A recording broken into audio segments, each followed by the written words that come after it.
Hello friends, मैं हूं आपका दोस्त नरेंद्र माहेश्वरी। आज मैं आपके साथ शेयर करने वाला हूं कुछ इंपॉर्टेंट डिटेल्स बैंक अकाउंट को लेके।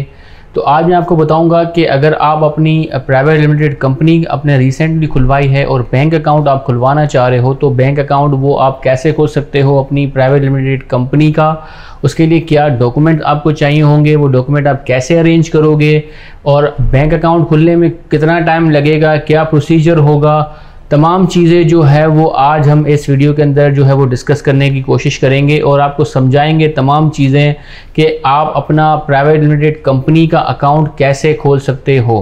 देखिए दोस्तों, तो बहुत सारे लोग हमें सवाल करे होते हैं कि प्राइवेट लिमिटेड जो है कंपनी हमने रिसेंटली रजिस्टर्ड करवाई है इंपोर्ट एक्सपोर्ट बिजनेस के लिए, तो अब उसका जो है बैंक अकाउंट हमें खोलना है, तो क्या इसका प्रोसीजर है, क्या चीज़ें हैं। बैंक जो है वो काफ़ी कंफ्यूज कर रहा है, तो आप इसके ऊपर थोड़ा सा गाइड करें। देखिए दोस्तों, प्राइवेट लिमिटेड कंपनी का जो है वो बैंक अकाउंट खोलना जो है वो थोड़ा सा जो है वो मुश्किल है as compare with sole proprietorship business है या पार्टनरशिप बिजनेस है।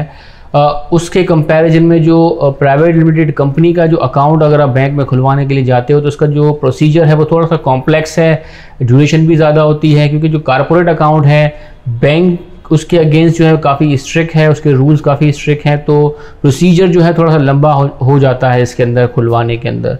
तो कितना लंबा होगा और क्या डॉक्यूमेंट चाहिए होंगे वो एक एक करके जो है हम बात करते हैं। देखिए, सबसे पहला जो स्टेप होता है वो कि कंपनी जो है वो बन जाए। आपकी कंपनी बनने के बाद ही जो है वो अकाउंट खुलता है, एससीसीपी में रजिस्ट्रेशन करने के बाद ही जो है कंपनी अकाउंट खुलता है। हम ये अज्यूम कर लेते हैं कि आपने कंपनी अकाउंट खुलवा लिया है, तो अब हम एक एक करके डॉक्यूमेंट्स की बात करते हैं और वो डॉक्यूमेंट आप कैसे हासिल करोगे उसके ऊपर भी बात करते हैं। फिर इसके बाद हम उसकी ड्यूरेशन की बात करेंगे, प्रोसेस की बात करेंगे, तमाम चीज़ें हम आज एक्सप्लेन करेंगे। तो जो सबसे पहला जो डॉक्यूमेंट चाहिए होता है कंपनी जो है वो अकाउंट खुलवाने के लिए, वो होता है बोर्ड रेजोल्यूशन।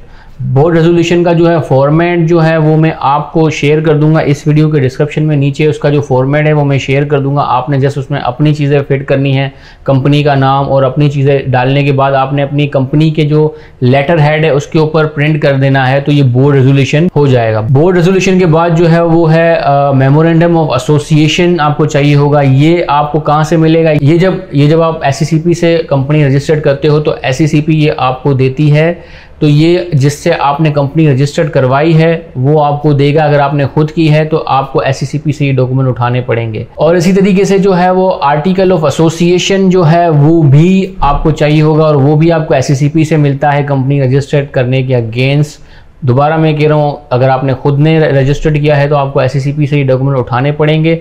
और अब तो ये ऑनलाइन भी जो है वो प्रोवाइड करती है एससीसीपी। और अगर आपने किसी के थ्रू आपने रजिस्टर्ड करवाया है तो वो जिससे आपने रजिस्टर्ड करवाया है उससे ये मांग लें। आर्टिकल ऑफ एसोसिएशन और मेमोरेंडम ऑफ एसोसिएशन जो है वो आपको जिससे आपने रजिस्टर्ड करवाया है वहाँ से आप ले सकते हो। इसके अलावा मजीद आगे बढ़ते हैं। ये 3 डॉक्यूमेंट हो गए। अब चौथे की बात करें। चौथा है certificate of incorporation. Incorporation certificate भी जो है आपको एससीसीपी ही प्रोवाइड करेगा, वो भी एससीसीपी से आपको मिलता है जब आप कंपनी रजिस्टर्ड करते हो। इसके बाद आगे बढ़े तो नेक्स्ट जो डॉक्यूमेंट है वो फॉर्म ए और फॉर्म बी चाहिए होता है। लेकिन अगर आपकी नई कंपनी है, अभी रजिस्टर्ड आपने करवाई है, तो फिर इसकी ज़रूरत नहीं पड़ेगी। लेकिन अगर आपकी कंपनी 1 साल पुरानी है तो फिर आपको फॉर्म ए और फॉर्म बी भी चाहिए होगा। इसके बाद जो नेक्स्ट डॉक्यूमेंट है वो है लिस्ट ऑफ डायरेक्टर्स। जितने भी डायरेक्टर्स हैं आपके कंपनी के उनकी लिस्ट आपको चाहिए होगी। अगर आप एसएमसी प्राइवेट लिमिटेड रजिस्टर्ड किया है तो फिर भी सिंगल मेंबर है, एक ही डायरेक्टर है, तो एक ही डायरेक्टर की जो है वो लिस्ट बनेगी। जो लिस्ट ऑफ डायरेक्टर है इसका भी जो फॉर्मेट है मैं इस वीडियो के डिस्क्रिप्शन में नीचे में डाल दूंगा। आपने इसको अपने अकॉर्डिंगली चेंज करके अपने लेटर हेड के ऊपर, कंपनी के लेटर हेड के ऊपर प्रिंट करके बैंक को देना है। आगे बढ़ते हैं। अब जितने भी डायरेक्टर्स हैं आपकी कंपनी के, अगर प्राइवेट लिमिटेड कंपनी है तो जितने भी डायरेक्टर हैं उनकी आईडी कार्ड की कॉपी चाहिए होगी। अगर एसएमसी प्राइवेट लिमिटेड है, आपने एसएमसी रजिस्टर्ड कराया, सिंगल मेंबर कंपनी है आपकी, पर है एक ही डायरेक्टर होगा तो उसकी जो है वो एनआईसी की कॉपी चाहिए होगी, शिनाख्ती कार्ड की। और उसके अगेंस्ट एक जो है वो नॉमिनी चाहिए होगा। सिंगल मेंबर अगर कंपनी है आपकी तो एक नॉमिनी भी आपका चाहिए होगा जिसकी एनआईसी की कॉपी जो है चाहिए होगी। ये एसएमसी की रिक्वायरमेंट है, प्राइवेट लिमिटेड जो है वो उसमें रिक्वायरमेंट नहीं है। अगर एसएमसी प्राइवेट लिमिटेड है आपकी तो आपको जो है एक नॉमिनी भी चाहिए होगा। ब्लड रिलेटिव्स जो है वो ही हो सकता है आपका, जैसे बाप है, भाई है, बहन है, और या आपकी वाइफ भी हो सकती है। इसके अलावा जो है एनटीएन जो है वो सर्टिफिकेट चाहिए होगी। अभी एनटीएन सर्टिफिकेट कहाँ से निकलेगी, ये आईआरएस एफबीआर जो है वहाँ से निकल आती है। सिंपली जैसे ही आप कंपनी रजिस्टर्ड करते हो एससीसीपी से, जो है वो आपकी कंपनी की जो रजिस्ट्रेशन है वो एफबीआर के अंदर भी, आईआरएस एफबीआर के अंदर भी कर देती है और उसका आईडी पासवर्ड आपको ईमेल आ जाता है। तो वहाँ से जाकर आप सिंपली जो है वो एनटीएन सर्टिफिकेट इजीली वहाँ से डाउनलोड कर सकते हो। इसके अलावा फॉर्म 181 चाहिए होगा। 181 फॉर्म भी आपको आईआरएस एफबीआर के अंदर ही मिलेगा। और अगर आपने किसी जो है वो से कंपनी रजिस्टर्ड करवाई है किसी थर्ड पर्सन से, तो आपने ये तमाम चीज़ें उससे मांग लेनी है कि भाई मुझे एनटीएन सर्टिफिकेट भी दे दें और 181 फॉर्म भी मुझे आप दे दें। और जो आखिरी लास्ट चीज़ है उसके अंदर वो होगा एनटीएन व्यू जो है वो चाहिए होगा। जैसे हम एफबीआर की वेबसाइट पे जाते हैं और एनटीएन वेरिफिकेशन जैसे ही वहाँ पे लिखते हैं, लिंक आ जाता है और वहाँ पर हम अपना एनटीएन नंबर लिखकर जैसे ही सर्च करते हैं तो पूरी डिटेल नीचे आ जाती है। यहाँ पे स्क्रीन पे हमने शो भी करवा दिया है कि कैसे चीज़ें जो है वो करनी है, तो वो व्यू भी आपको चाहिए होगा। तो ये वो मोटे मोटे डॉक्यूमेंट्स हैं जो लाजमी, किसी भी बैंक में अगर अकाउंट खुलवाने जाते हो तो ये वो डॉक्यूमेंट्स हैं जो लाजमी चाहिए होते हैं। इसके अलावा अगर कोई और रिक्वायर्ड डॉक्यूमेंट होंगे तो वो बैंक आपको बता देगा, उनका फॉर्मेट भी आपको प्रोवाइड करेगा, फिर आपने उनको अपने लेटर हेड के ऊपर प्रिंट करके साइन करके आपने दे देने हैं। तो ये तमाम जो डॉक्यूमेंट थे मैंने आपको बता दिए कहाँ कहाँ से ये डॉक्यूमेंट मिल सकते हैं। अब बात करते हैं कि कितना टाइम लगता है एक बैंक अकाउंट खुलवाने में प्राइवेट लिमिटेड कंपनी का। लेकिन दोस्तों अगर सोल प्रोप्राइटरशिप बिजनेस होता है तो अकाउंट जो है बड़ी मुश्किल से हफ्ते में खुल जाता है और हफ्ते से भी कम लगता है। लेकिन जब प्राइवेट लिमिटेड कंपनी की हम बात करें, यानी कारपोरेट सेक्टर की बात करें, तो ये जो प्रोसीजर है वो काफ़ी ज़्यादा लंबा हो जाता है। ये 20 से जो है 25 दिन, महीना भी लगा लेते हैं पूरे अकाउंट को प्रोसेस करने में। कभी एक डॉक्यूमेंट मांगें, कभी दूसरा, कभी तीसरा, इस तरीके से ये लंबा खींचते रहेंगे पूरे प्रोसेस को।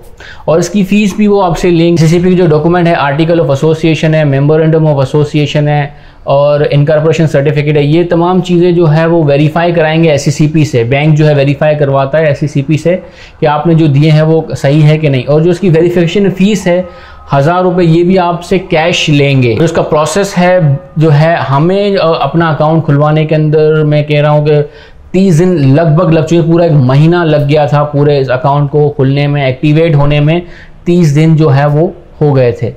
अब हम बात करते हैं कि कुछ डिसएडवांटेजेस भी हैं प्राइवेट लिमिटेड कंपनी के खुलवाने के और उसके अकाउंट, बैंक अकाउंट जो है वो खुलवाने के। अगर आप सोल प्रोप्राइटरशिप रजिस्टर्ड करते हो तो बैंक जो है अपनी तकरीबन तमाम सर्विसेज आपको प्रोवाइड करता है, जैसे जिसमें एटीएम कार्ड भी जो है शामिल है, इंटरनेट बैंकिंग भी जो है इसके अंदर शामिल है, एसएमएस बैंकिंग भी इसके अंदर शामिल है। तो ये तमाम चीज़ें आपको प्रोवाइड किया जाता है अगर आप सोल प्रोप्राइटरशिप बिजनेस है आपका या आप पर्सनल अकाउंट खुलवाने जा रहे हो। लेकिन जब कॉर्पोरेट सेक्टर की बात आती है, यानी प्राइवेट लिमिटेड कंपनी की बात आती है, तो बैंक्स ये सर्विस प्रोवाइड नहीं करती कॉर्पोरेट सेक्टर को। यानी कि अगर आप private limited company account bank में खुलवाओगे तो बैंक ना तो आपको एटीएम देगी उस अकाउंट के अगेंस्ट, ना ही इंटरनेट बैंकिंग एक्टिव करके देगी। इंटरनेट बैंकिंग जो है सिर्फ और सिर्फ एक्टिव जब होता है उससे व्यू के लिए होता है। आप उस इंटरनेट बैंकिंग से कोई फंड ट्रांसफ़र नहीं कर सकते, जस्ट अपना बैलेंस व्यू कर सकते हो। इसके अलावा जो है ना ही आपको एसएमएस सर्विस प्रोवाइड की जाती है, जो भी ट्रांजैक्शन होगी उसका कोई एसएमएस अलर्ट भी आपके पास नहीं आएगा।